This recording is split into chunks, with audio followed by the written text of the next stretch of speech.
मुख्यमंत्र्यांच्या अध्यक्षतेखाली वर्षावरती एक बैठक बोलावण्यात आली होती, ती पार पडली आहे आणि मराठा आरक्षणासंदर्भात 13 तारखेला उच्च न्यायालयात प्रतिज्ञापत्र सादर केलं जाणार आहे आणि त्यावरती या बैठकीत चर्चा झाल्याची माहिती मिळते आहे।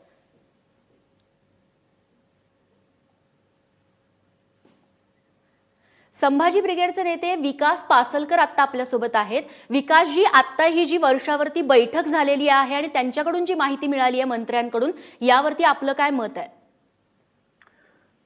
सरकारने या संदर्भामध्ये 13 तारखेला उच्च न्यायालयामध्ये जी बाजू मांडायची, तर त्या संदर्भामध्ये जी भूमिका घेते आणि सरकार हालचाल करते, तर सरकारने ज्या आपल्या हालचाली आहेत त्यांनी करत राहावं। समाजामध्ये तो एक मेसेज जाईल की सरकारकडनं काहीतरी क्रिया सुरू झालेली आहे आणि सरकारच्या या भूमिकेचं सर्व स्तरातून स्वागत होईल। परंतु या अगोदर सरकारने अतिशय जबाबदारीने पावलं उचलावीत, जेणेकरून सरकारचं कुठलंही पाऊल हे चुकीचं पडलं किंवा त्या ठिकाणी सरकार म्हणून कमी पडलो तर समाजामध्ये नैराश्य पसरेल। त्यामुळे सरकारची ही खूप मोठी जबाबदारी आहे आणि सरकारने त्या ठिकाणी योग्य ते न्यायालयीन कामकाजामध्ये भक्कम अशी आपली बाजू मांडावी आणि ही जी सरकारने सुरू केलेली जी क्रिया आहे किंवा सरकार गांभीर्याने सरकारने या विषयाकडे पाहावं। महाराष्ट्रातील मोठ्या जनसमुदायाच्या भावना या ठिकाणी गुंतलेल्या आहेत आणि म्हणून सरकारच्या छोट्या छोट्या गोष्टींवरती जनतेची नजर आहे। त्यामुळे मुख्यमंत्र्यांनी त्यांच्या सर्व मंत्रिमंडळाने योग्य ती दखल घ्यावी, लवकरात लवकर या प्रश्नाचं गांभीर्य ओळखावं आणि समाजाच्या भावनांना योग्य तो न्याय द्यावा, असं मी या ठिकाणी आपल्याला नमूद करू इच्छितो। पासलकरजी, प्रतिज्ञापत्र सादर केलं जाणार आहे सरकारच्या वतीनं, एक प्राथमिक पाऊल उचललं जातंय।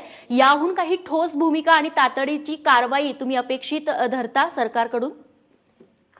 हो, सरकारकडनं खूप आम्ही ज्या पद्धतीने राज्यभरातनं मराठा क्रांती मोर्चे, मूक मोर्चे निघत आहेत, समाजाच्या खूप अपेक्षा आहेत। त्यामुळे समाजाच्या अनेक निवेदनाच्या माध्यमातून सरकारकडे त्या भावना पोहोचवण्यात आलेल्या आहेत आणि सरकारने आता वेगवेगळे विषय आहेत, मग त्याच्यामध्ये मराठा आरक्षण आहे, शेतकऱ्यांच्या आत्महत्या आणि त्या संदर्भामध्ये ज्या शेतीमालाला जो हमी भाव मिळाला पाहिजे त्या आहेत आणि अशा विविध मागण्या आहेत। राज्यभरातून त्या मागण्यांचं निवेदन सरकारकडे पोहोचत असताना सरकारची ही प्राथमिक जबाबदारी बनते की यावरती तात्काळ कार्यवाही करावी, वेगवेगळे गट स्थापन करावेत आणि सरकारने ते आपल्या कृतीतून दाखवून द्यावं, जेणेकरून समाजामध्ये ते प्रतिबिंब उमटेल की सरकार निश्चितरित्या या विषयांकडे गांभीर्याने पाहत आहे आणि सरकारची जी वाटचाल आहे, जे पाऊल सरकार उचलते त्याचं खऱ्या अर्थाने समाजामध्ये समाज त्याचं स्वागतच करेल। परंतु ते लाखोच्या संख्येने लोक येत आहेत, लोकांचा ओघ चालूच आहे, मोर्चे चालूच आहे आणि पुढे सुद्धा समाज कुठेतरी समाजाच्या संवेदना या कुठेतरी भरकटू नयेत, या पद्धतीने सरकारने त्या संदर्भामध्ये योग्य ती कार्यवाही आणि ती तातडीनं करणं देखील तितकीच गरजेची असं तुमचं मत आहे। पासलकरजी, खूप खूप धन्यवाद, तुम्ही आपली भूमिका एबीपी माझा समोर मांडली त्याबद्दल।